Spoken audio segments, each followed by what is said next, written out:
Hello. I'm Callum. And I'm Nick. And this is That's Eurovision, baby.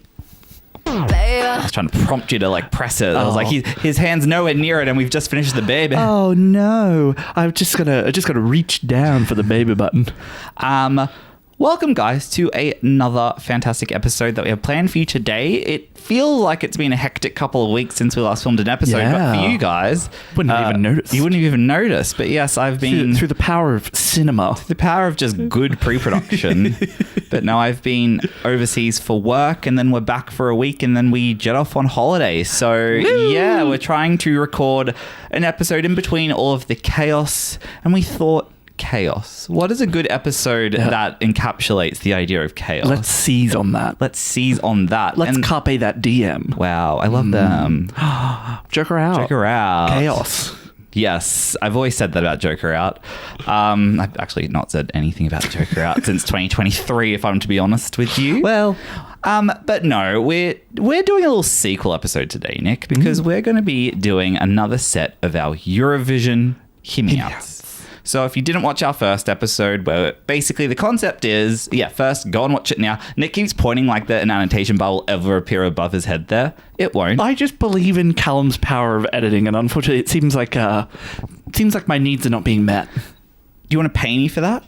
Then your needs will be met. Oh, I sound like a sex worker. Yeah. Sex work is real work, guys. Exactly. But no, so Hear Me Out essentially is a sometimes controversial, sometimes inflammatory Eurovision topic or opinion that you hold dearly to yourself that you want to bring to the table and say, hey guys, just hear me out for a second before you share it to the room. Exactly, but realistically, we're very nice boys. Sometimes. We're very nice boys, so we don't have too many controversial hear-me-outs, but sometimes... I don't know, I'm looking at this list and I'm a bit like, we're going to make some enemies today. Oh, God. Well, with that being said then... Yes. Shall we jump into our first ones? Okay, yes. Guys, if you're still unsure by the end of the episode, I think you'll get the idea of what a hear-me-out is. Nick, give me a first hear-me-out. So, my first Eurovision hear-me-out. Bring back... booing. Boo. And while you may be saying that to the end of my opinion, that's fine. Whatever. I think we need to bring back booing. Oh. No, not right now. Moo. Oh, bring back mooing. Yes. Yeah, that's perfect. Yes. Not enough cow representation at Eurovision, guys. And I've always said that. Yeah, exactly. No, we need to bring back booing. Yes. I'm intrigued by this because I don't know what you mean by that. So, plainly and simply... Over the last couple of years, we have seen the introduction of anti-booing technology brought to the stage, which is designed to sort of suppress any dissent or, unfortunately, noise from the crowd during performances, especially for nations that may be seen as controversial for participating. Do with that what you will. But I think that what we've seen as part of this is a real downgrade in audience participation, not actually in the room, because these people are screaming their heads off and they are going hard for it. But unfortunately, I don't think that anti-booing technology is quite at the state where it's capable of just picking up... Anti-booing technology can't figure out how you feel about an act. It just hears loud noise and it cuts it out, which means that, I don't know, if, say, a couple thousand people are screaming cunt in a room together, well, unfortunately, that's getting picked up and drowned out. When I say sweet, sweet, you say... silence. Nothing. Yeah, you speak quietly. Yeah. When I say sweet, sweet, you say yum, yum. Yes, so 2025, I think this year's Eurovision was especially bad for hearing nothing. Yeah. I think with the political situation that they were trying so desperately to cover up and going head over shoulders, over legs, over toes to just be like, what problem? Yeah, everything's fine. They ended up basically removing any and all audience participation, which for a viewer at home, and you guys probably agree, it was like... we don't hear anything. Baseline, it fucking sucks. We couldn't hear any of the joy that I feel like when you hear the arena absolutely erupting for songs, it just makes the competition feel so much more alive. And this year felt so dead. Because if I reflect back on probably our favorite year of Eurovision 2023, part of what made that year so joyous is that the UK crowd were fucking nuts. I think they were all absolutely shit-faced by the time they arrived. Yeah. And they were going off their nut for absolutely everything. And years prior, like in the 2010s or even the 2000s, when crowds were huge and loud, like just you could hear just a constant stream of cheering throughout the whole thing. But I guess to your point, in order to bring back cheering, you got to bring back the booing. Yeah. Unfortunately, like it's a part of the show. And also, if a crowd of people majority are booing you, I'm sorry. No. There's probably a reason. You probably pissed a bunch of people off. We didn't just start booing you because you were like sorry, but like if thousands of people in a room unite to boo, I'm guessing something exactly. But famously, there's camp booing too. You know, sometimes doing the pantomime of the boo is fun. Like I distinctly remember. I wish I could remember her name. She was an Icelandic artist. You know the one I'm talking about? Who was doing her full drag persona and like attracting the booze. Yeah. Bring back that. Yeah. Bring back Dustin the Turkey. Yeah. Ilan Duzpoint. Give me the boo. Like, exactly. Like camp. And I think the most important thing to acknowledge as part of this is that audience participation is such a crucial and fundamental part, I think, of the appeal and love of some acts. Yeah. Like, would Baby Lasagna be as beloved in the audience if you couldn't hear the whole crowd screaming, like during the chorus? Would Käärijä be as beloved if you couldn't hear the whole crowd screaming cha cha cha?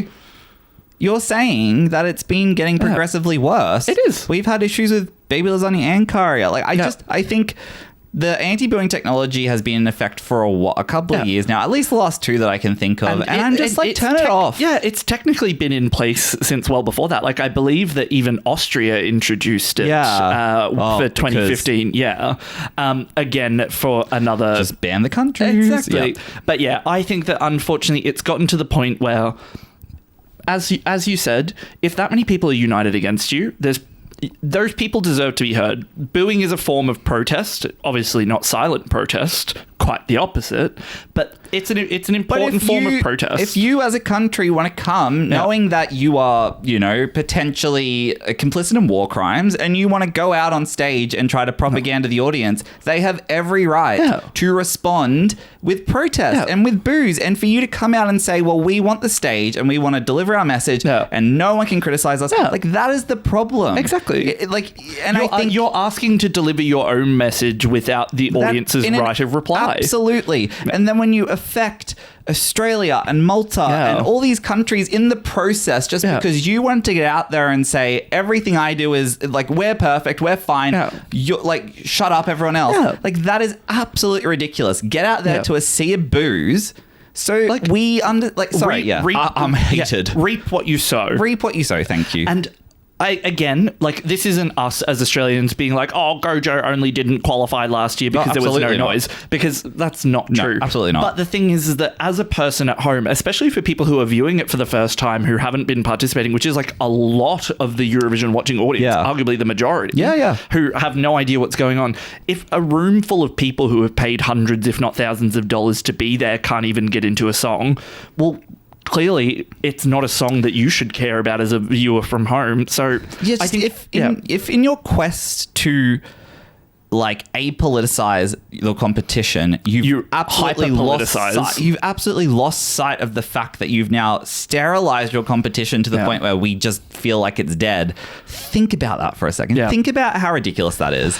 And I think 2025 was the year it went too far. So yes, Nick, bring back booing. I completely agree. Yeah, I guess to summarize, I think you're removing the audience's ability and right to protest. You're removing the audience's ability and the shit that they paid for, which is to participate. I think that you're hurting the acts that were being cheered for, and I think that you're advantaging the acts that were being booed. And I think that it's bullshit. And I think that we need to bring back booing so that we can bring back all of the joy that is being swallowed by trying to suppress that. I'm hearing you out. Thank you. Yeah. You heard me out. Thank you. And you know what? Yeah. Because I've spoken a lot, now I'm willing to hear you out. Okay. What would you like me to hear you out about? I want you all to hear me out for a second. No. So, yeah, I feel like the theme of this list is we've gone a little bit more political, a little bit more divisive, but this is fun. We're angry. Because my hear me out, guys, is I think this year has exposed something, an uncomfortable truth in Eurovision that I think has always been bubbling away, and I want you guys to hear me out. I think that, sadly, Eurovision as a community, as a fandom, as a bubble, simply isn't ready for what I consider to be slightly misogynist reasons to have the female party girl, the female party, the female crazy party. Okay, yeah. So what I mean by that is Käärijä has ushered in an age of the beloved runner-up, you know, that we've had with Baby Lasagna, we've had with Tommy Cash. The character. And not just the runners-up. Joost Klein, the martyr of 2024, who disqualified for absolutely bullshit reasons, and I completely think he should be in the grand final, but is seen as this, you know... as ridiculous as his music is, he has a legion of fans. This year, and again, I just want to make this very clear before I go much further. When I bring up these artists... I think I know where you're going When with I this. bring up these artists, it is not a critique of the artist, it is a critique of the system. These artists are fantastic and they're all on our playlist. So please don't think that when I bring them up, I'm criticizing them. Exactly. We're not saying that there needs to be less of this. We're saying there needs to be more. And I think Kai was another great example this year of like these like, you know, crazy kooky guys coming up on stage. What is the female equivalent of that? It doesn't exist. Oh. We had it served up. Netta? We had it served. Oh God, no. We had it served up on a silver platter this year. Yeah. The perfect female entrant for this irreverent, chaotic party energy in the one and only Erica Vickman. And yes, we are Erica Vickman stans. We will talk about her to the end of time. Exactly. But And you know what? You could probably say that maybe this Hear Me Out is just us being bitter about Erica. Probably. No, actually, I'm sort of reserved to the fact that she came 11th. I don't really care about that as much as I care about the fact that she was given dust. The way that it felt like so much of the fandom was so immediately enamored with Tommy Cash putting on an Italian accent. But Erica Vickman rides a giant golden microphone with, you know, and puts on this persona that is hanging out with Joost and Käärijä and seems to not get any of the respect that they get. Yeah. And I'm sorry, guys. I think that's just misogyny. Yeah. I think it comes back to the fact that we have a set of rules for men who are allowed to come in and be like the rebels, the party starters, the spit the drink out in the audience and was like, woo. Yeah. But the girl who does it is seen as problematic or she shouldn't be doing it. Exactly. Like, I think that there's a part of it where men can come in, men can be funny, men can be silly, men can be crazy, men can do all of this. Women can sing. Yes. And that's all that women are allowed. Women can sing and women can dance and they can put on a performance. And I think that there's an element of it that's like female performances, like for whatever reason, like Käärijä comes out in a green bolero with his like whole body whole titties out. And all of us, like, it's fun, it's party, but then Erica Vickman wears, I'll be honest, really not that revealing of an outfit. In the UMK final, look at her outfit. Yeah. It's not that bad. Exactly. And all of a sudden, it's provocative, suggestive. This is a show for kids. Yeah. Like, it's like they have some ownership of the female body that says the female body must be covered. And just her singing a song overtly about sex and overtly about, like, pleasure, but done in a way that's, like, sort of referencing party music, you know, and I just feel like, you know, it just seemed to be so like less respected, and it actually has been sitting on me the last 3 months. That's kind of why I wanted to talk about it in this episode of like, why do we just gravitate towards Tommy Cash, Kai, Baby Lasagna, Joost Klein, Käärijä of the last 3 Eurovisions? Not a single one of those are women, and I think we have to evaluate why women are not allowed to have those personas. And when they do, it seems like we reward it less. So a couple of just quick housekeeping things, just to anticipate some comments. I genuinely think, and I say this with a lot of love in our heart for our community, I don't think it's you guys that is the problem. I genuinely don't. I think I'm talking to all of us. The collective. The beige biz, the piggies, the trough piggies. Yep. We get it, okay? And I genuinely mean this. We get it, and it's the problem I'm having is it just seems like every year, and it's going to happen next year, some like slightly quirky or slightly punky guy is going to come out to a flood of support, and some woman's going to try and do the same thing, and no one, and so we get paid dust. And it just, I hate it. I genuinely hate it. I think part of it's probably Erica Vickman fandom coming through. I don't really care, to be fair. If that is the case. I do not care. Exactly. We own that. I own that, yeah. I'm just annoyed at the fact that she could have been a Käärijä type. Yeah. And just the backs were turned. I mean, even the bloody Finnish news articles rooting for Kai over her. Yeah. Are you kidding me right now? Yeah. Because they're the quirky fun guys. Exactly. Because, they're from the Finnish-speaking part of Sweden, which means that they're basically Finns. And they just want to have a party. Yeah. And then Erica comes and like, I want a party too. And they're like, yeah, not you. Yeah. And I think that it's time for us to maybe... Are they from the Finnish-speaking part of Sweden or the Swedish-speaking part of Finland? That one. Yeah. Swedish-speaking part of Finland. Yeah. So yes, guys, thank you for coming to my rant. But I know you guys are aligned with me in this. And I say this as someone who loved Kai's song this year, who loved Baby Lasagna's song, who loves Europapa. And Cha Cha Cha is one of my favorite Eurovision songs of all time. So again, it's not to critique these guys. It's maybe just to get all of us to maybe think about the system that allows the party starter guys to come onto the stage like the fucking Kool-Aid man, and we're all just like, yes, but the woman tries to smash through the stage and we seemingly don't give them the same flowers. Yeah. And I don't like it. Hey, I heard you out though. Thank you so much for hearing me out. I hear you. Hey, I want to hear you out again. Hear me out. Cha Cha Cha versus Tattoo. It's fucking over. Yep. Let it go. Yeah. I like this. I like this a lot. I cannot express how boring it is to continue to see this brought up time and time again. Like, we've addressed it a few times on the pod already when we've spoken about both of the songs. We love both of them because you can. I think this leads into things that we've discussed at other times, which is you don't have to tear down someone to love someone else. Which seems to be very flavor of the month with online discourse right now. It's very much, my song is good, but it's because all other songs are shit. That is literally not how anything works. Or alternatively, you're a piece of shit if you like this song, or you're a dumb piece of shit because you don't see this song. Like, it's like, and that's just me talking to myself in the mirror. Yeah, that's just me amping myself up to work every day. That's just me trying to clock in at 9 o'clock. Dumb piece of shit, but you need a coin. Enter that capitalist cycle, you pig. Get into it, piggy. Yeah. Trough pig. I'm my own trough pig. Oh. Guys, get down in the comments, hashtag trough pig. Hashtag I am my own trough pig. Dumb.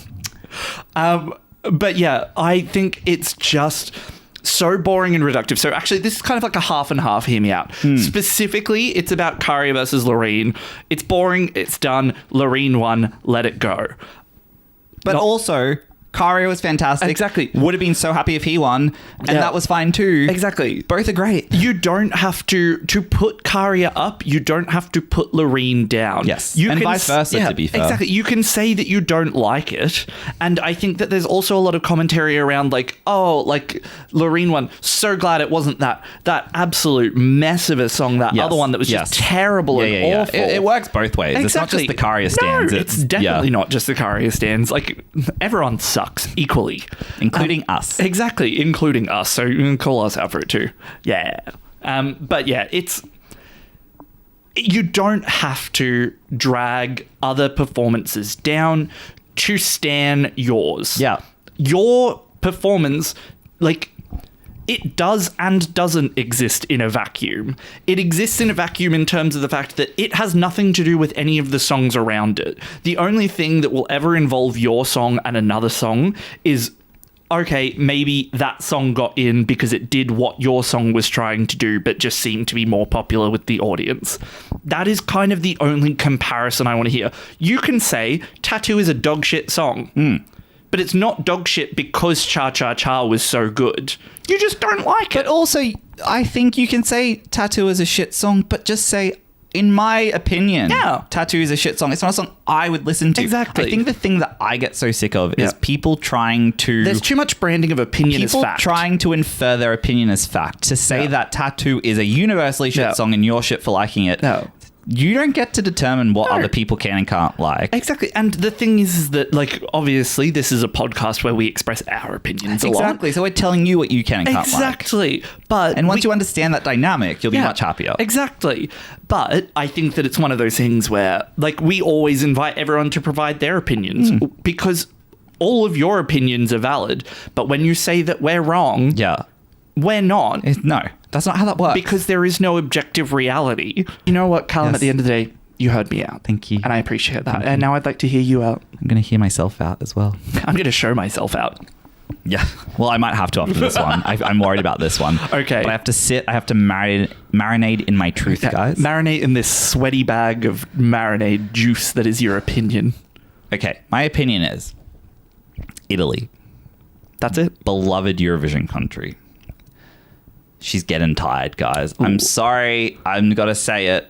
Italy is getting tired with their selection process. I find we caught the end of Sanremo this year, and I was just shocked at how many magnificent women there were. Am I on my like misogyny train? Yeah, like maybe today. maybe This is you're another. just, Yeah. Are we just in our anti-men era? Maybe.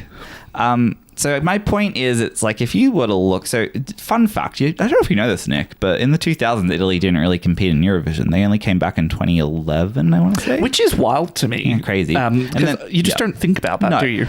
Since 2011, I think Italy may hold the title of having the best average of any Eurovision country competing. Yeah. I think it's better than Ukraine and Sweden. Like their average best placement. average. Yeah, average. Because Not the thing wins, is, I just mean because the thing average. is, like Ukraine always qualifies, but I'm sure there's been plenty of times where they've been like 20th. Yeah. Whereas like Italy, I think seeing Italy outside of the top 10 or 15 is rare. a genuine surprise. My issue though is if you look at the songs outside of 3 to 4, they are the same songs. And they're the ones that usually come outside of the top 15. Exactly, which we'll get to.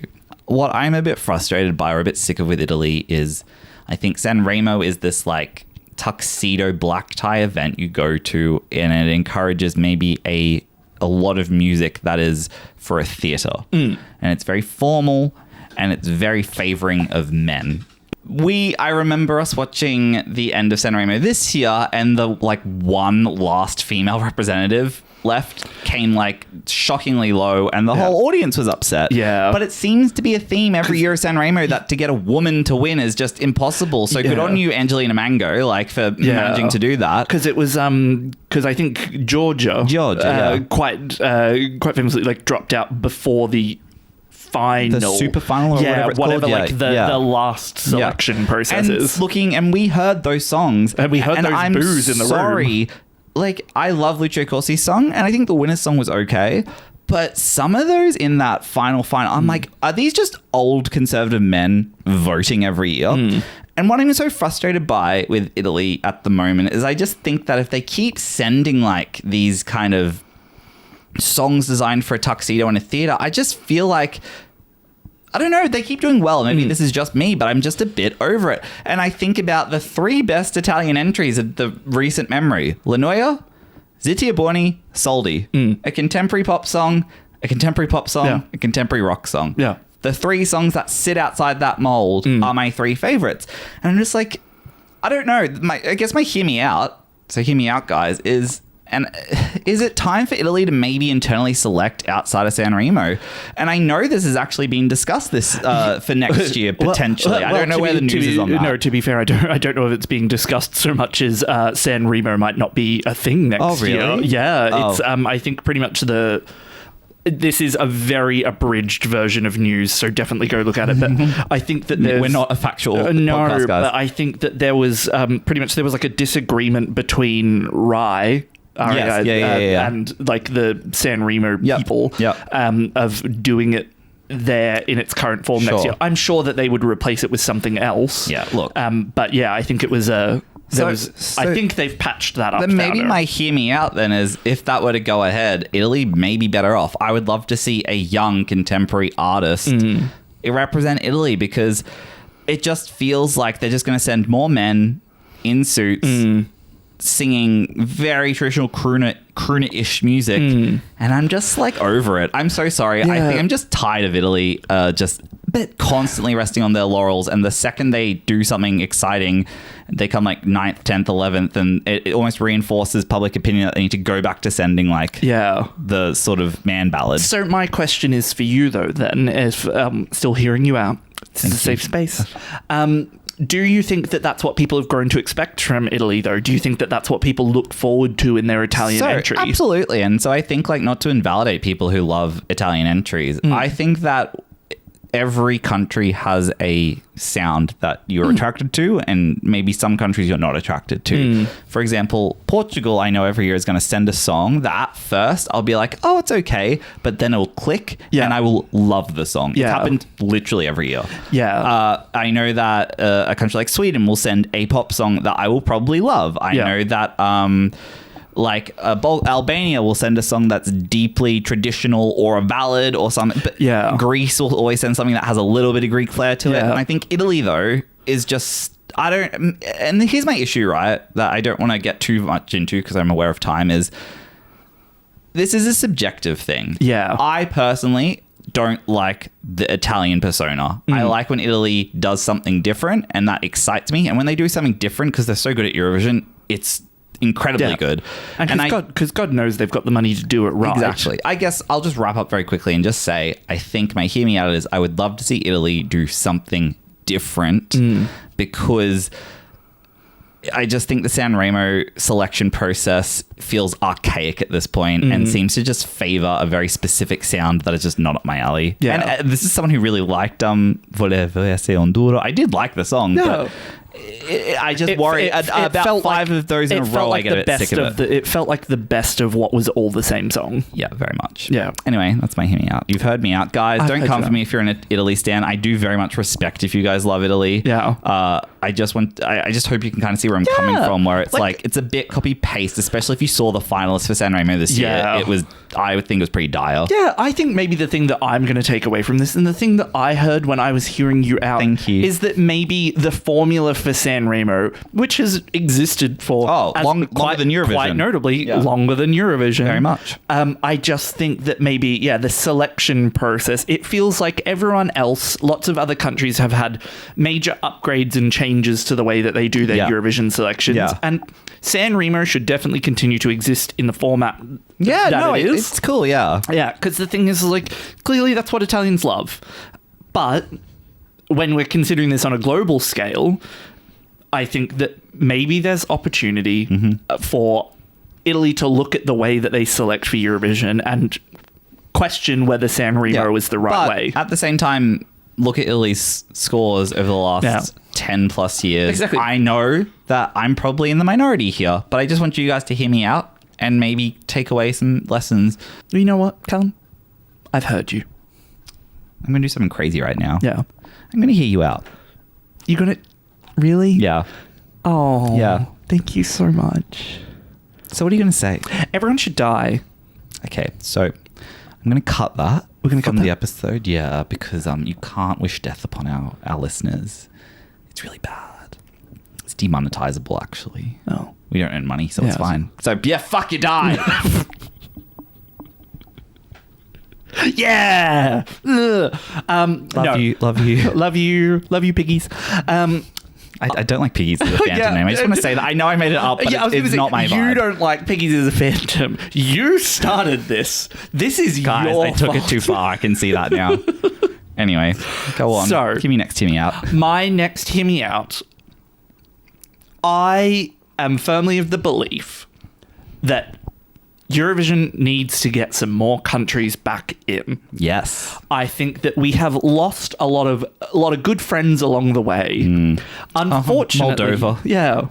We've lost some incredible countries along the way, and whether that be for financial participation reasons or just inability to feel like they are competitive. Yeah. We've lost a lot of good friends along the way. We've also lost a lot of shitheads.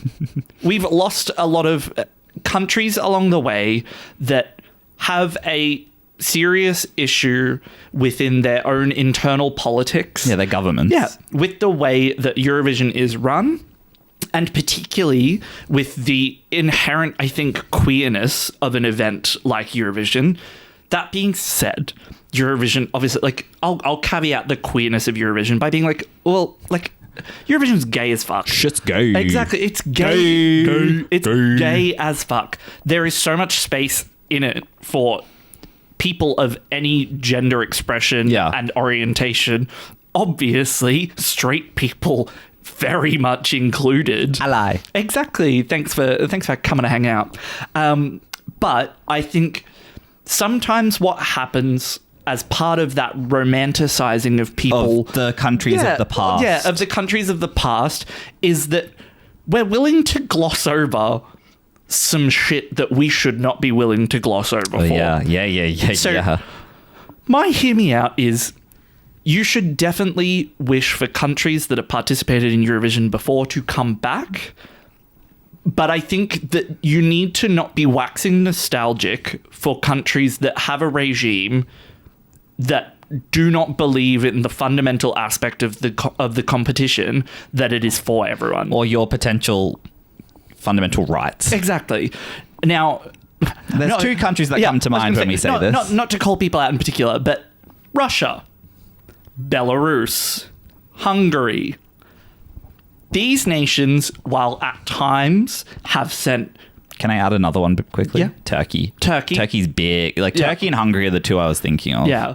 But those countries have, through their time, contributed magnificently to the competition. Any way that I can. Yeah. Fantastic song. They have contributed magnificently to the competition.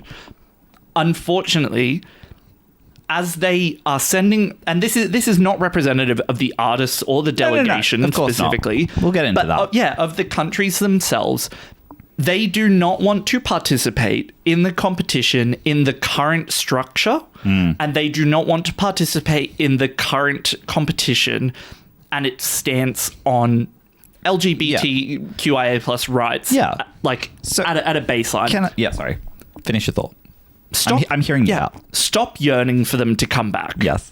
If you want to throw your hat in the ring, somebody get Moldova back in. But I think Moldova would be so fun to have get back. Romania back. Bulgaria would be one I'd love to see back. Yeah. But this is such a good point, and I love that you brought this up because I have seen a lot of video essays and Instagram posts and whatever being like, we'd love to see these countries back. And I've seen people yearning to bring Russia back. And it's like, okay, sorry, specifically you're talking about the country that's starting its own heterosexuals only version of Eurovision. So I do think that Russia and Belarus, I've not seen a lot of calls to bring back because of the obviously political elements of their stuff. What I have seen a lot of is Hungary and Turkey. And I'm just like, I get yearning for Hungary and Turkey in a lot of ways. But what I don't get is that these two current political systems that run those countries are anti-LGBTQIA plus, and they have pulled out of Eurovision and specifically cited as a part of the reason that they do not agree with the diversity and LGBTQIA plus initiatives of Eurovision. That is so. Why are we romanticizing that? These people they don't want what's safe for you. They don't want you to have safety. Exactly, and yet we want to bring them back. And I think they are not willing to uphold what I would say are the modern day values of the competition. And I think to your point, it's not to say that we don't want Hungarian or Turkish artists, because I think Manisha, Russia 2021 is a great example of an artist who sort of sat to almost protest her own country's performance. But we both said, because we did a video, our underrated Eurovision songs video, we both said, watch it up there apparently, we both said that as much as the song is great because we agree with her stance on things, we were very clear on the fact that we didn't want her winning that year because a Russian win is still a Russian win. And I feel the exact same way about a Hungary or a Turkey returning, even if they send a queer artist. If Eurovision goes to Budapest the next year, what is that going to famously banned all Pride events and there's mass protests, and Turkey, the prime minister or the president is just pretty awful. And I totally agree with you. I feel like when you romanticize bringing back all the old countries from your nostalgia era of Eurovision, just remember some of these countries are deeply homophobic. And it's interesting you're saying this, actually. It's a very interesting conversation that's happening as we're talking. I literally saw it a couple of hours ago. It seems like the opposition leader from Hungary has said they'd be very interested in coming back to Eurovision if they were to be elected.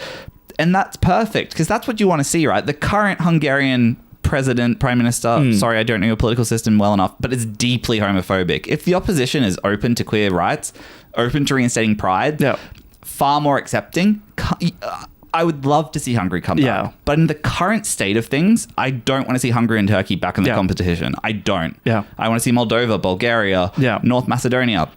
And sure, you can tell me that these countries are actually kind of homophobic. I went there and they were rude. Exactly. But it is different. It's... incidental versus systemic. Yes. And unfortunately, the current system of some of these countries is not compatible with the values of the modern competition. Yeah, I think it's a really good one, Nick. So that was good. Stop yearning for them to come back. Yeah. Is all I'll say. But hear him out. Exactly. And thank you for hearing me out. And thank you, Callum, for hearing me out. You're so welcome. Have you got anything else that you would like to share with me? I have one more, but I'm scared. Okay. Because I'm aware of the optics of what I'm about to say compared to what I said prior. And are you doing some hypocritery? It's not hypocritical to me and my values, but I can see it as potentially being a bit of a double standard. Okay. But I want to be aware enough. I'm just telling you right now I'm aware of it. You want to be aware, and you know what? I want to hear you out. So I just spent like 10 minutes saying that I'm tired of Italy sending the same shit. Yeah. And I'm about to tell you that I think my next hearing out is Sweden should keep sending good pop music to Eurovision. Okay. Hear me out. Sorry. I'll reserve my judgment till later. So I know that I literally just said that I'm sick of Italy's archaic Sanremo process and Melody Festival, and she's a bit convoluted at this point. But I see a lot of critiques about Sweden's music being bad. And I'm just like, because I don't necessarily think Italy's music was bad. I just think it was sort of a bit too stuck in an era. Yeah. And I just feel like I don't think the same is applicable to Sweden. I think that good contemporary pop music from the land of Max Martin should come in. Yeah. Sometimes it's EDM infused pop music. Sometimes it's more of a ballad. Sometimes it's, something a bit basic. Sometimes it's Three Men in a Sauna. But I feel like every single time Sweden's send something, it's really good.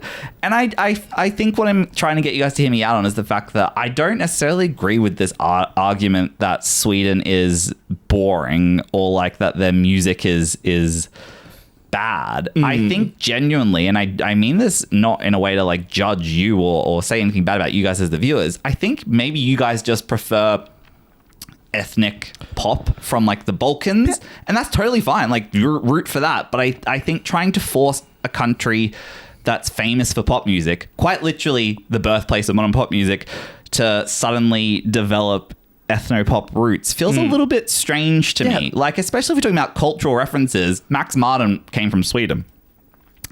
And I'm not saying he's the only thing about Sweden. But I'm saying if like he is the only citizen. I guess what I'm saying though is like pop music in Sweden is cultural. Yeah, if that makes sense. So if you want to talk about culture, I'm like, I don't think Sweden is the country to attack for sending pop music. So I'm like, that's kind of very cultural to Sweden. Yeah, and I think my thing as well is that pop music feels ever evolving, and it feels like while Sweden does send a lot of pop, I think that they find a way to build a contemporary element into it every single time. Sweden tends to excite me most of the time. Yeah. Not all of the time, and I am not going to sit here and say that Sweden has a perfect run for me. There's a lot of... I mean, Robin Benson, was that his name? Yeah.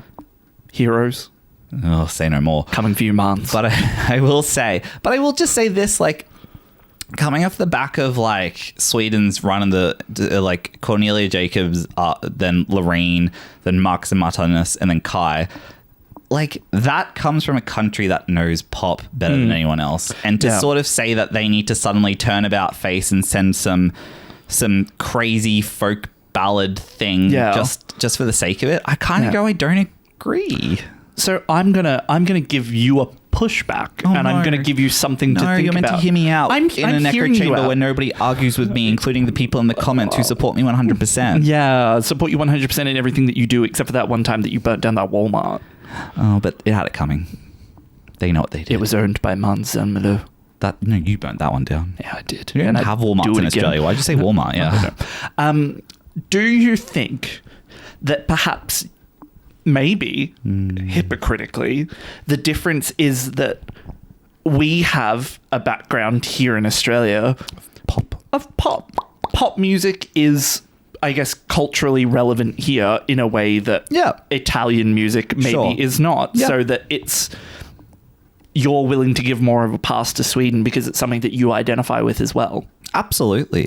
You know what?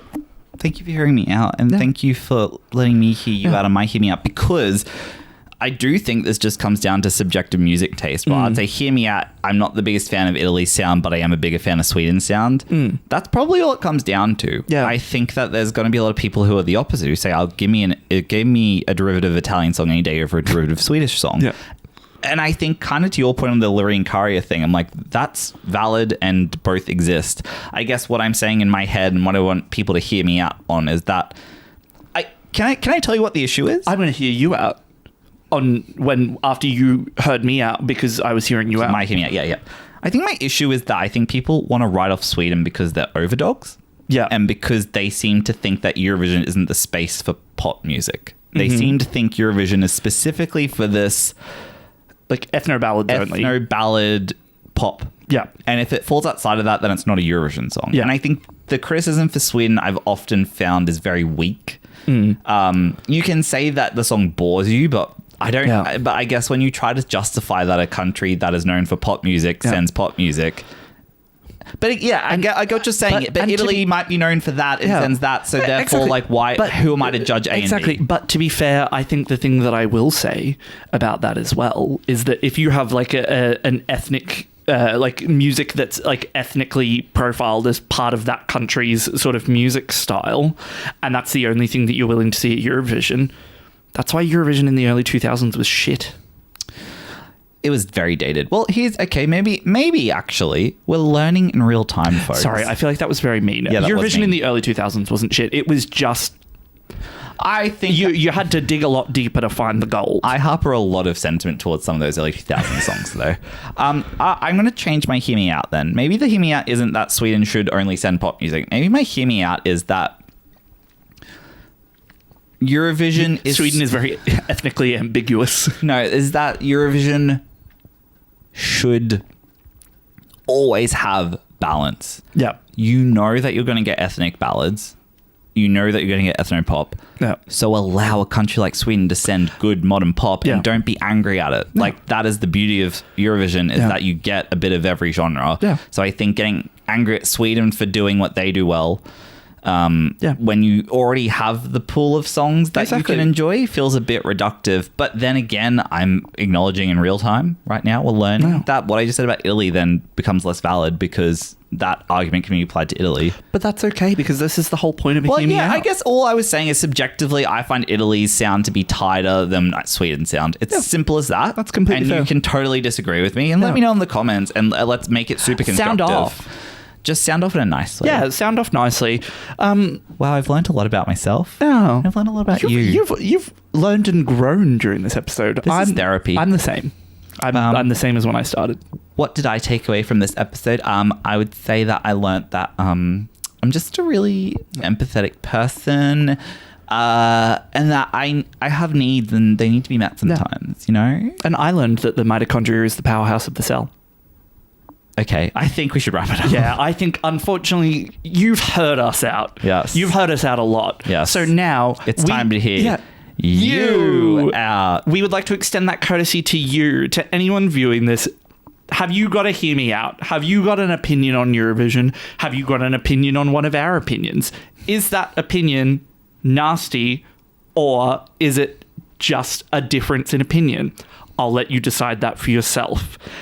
Drop it in the comments. Yes. Get down. Yes. Have a chat with us. Let us know what's happening in your world and what are some things that you wish that you could bring up at a Eurovision dinner party. Yeah. With a couple of friends who are open-minded and who are willing to hear you out. Yeah, I want to know your hear me outs, because we got some really good ones the last episode. I feel like a lot of them were around like kind of more structural organizational things. Yeah. I want you guys to go rogue. I want you to give me the kind of deepest, darkest hear me outs you have. Like, give me the one that's like abolish the big five, get rid of them all together. Exactly. Like, give me that one. And honestly, we're lazy as shit, so give us some hear me outs that we can hear you out about so that we can bring them up on our next episode. Yeah, we'll shout you out in the next hear me outs episode. Yeah. We might do a fan only request episode if we get enough comments. So please, guys, for our listeners, share this with your nan. Yeah, share this with your nan. What's her Eurovision hear me out? Exactly. Is it problematic? Yeah, it probably is. Potentially. It probably is if she's old. Yeah, if it's super racist. Bring back the USSR. Exactly. If it's like super Gran, it got demolished in like 1989. Yeah, like... Is it not 1988? No, Gran, it's 2025. Man, we gotta let this one go, doll. It's time. Pack it in. But yeah, share this around. If you have anyone that loves Eurovision and wants to get year-round content, mostly year-round, yes, please share this with them. Or, as always, don't forget to give us a like and subscribe. Well, yeah, we are on the precipice of 500 subscribers, which I know is tiny for a lot of YouTube channels, but for us who decided to embark on this journey at the beginning of the 2025 season, the idea of having 500 people who are interested enough to subscribe is quite wild. Is actually, I would like some of you to unsubscribe because it's a little bit much. But we would absolutely love to hit the 500 follower mark ASAP because that's going to be super special for us. Yeah. Massive. It's probably the first big milestone that we're going to hit. A little bit of housekeeping though before we go. So we said at the beginning of the episode that things have been hectic. Obviously, there's been work travel. We're back for 5 more days and then we're off on a holiday for 4 whole weeks. We're coming to you, baby. Yeah, we're going to Europe for 4 weeks. So as a result, there will be a sizable gap in releasing episodes because guess what? We're not fucking working over there. No. Maybe we will though in some ways, but that's a spoiler for what's coming up. But what it means though is there's probably going to be about 4 weeks where you guys are not going to see content from us. Please don't think that we have had a nervous breakdown and we are disappeared off the face of the earth. We are not deceased. We're not dead, Diva. We're living. Yeah. Let me tell you. We're like 2 bottles deep in Provence rosé. I'm absolutely enjoying ourselves. It's 7 a.m. and I'm having a croissant, a cigarette, and a glass of red wine, and I will not be disturbed. Thank you very much. So yes, guys. So you will see a little dip in content for us, but do not fear. We'll be back in October to give you guys even more content ideas before the 2026 season starts. To serve you a steaming hot pile of opinions. Oink, oink, piggies. It's the opinion in my hand.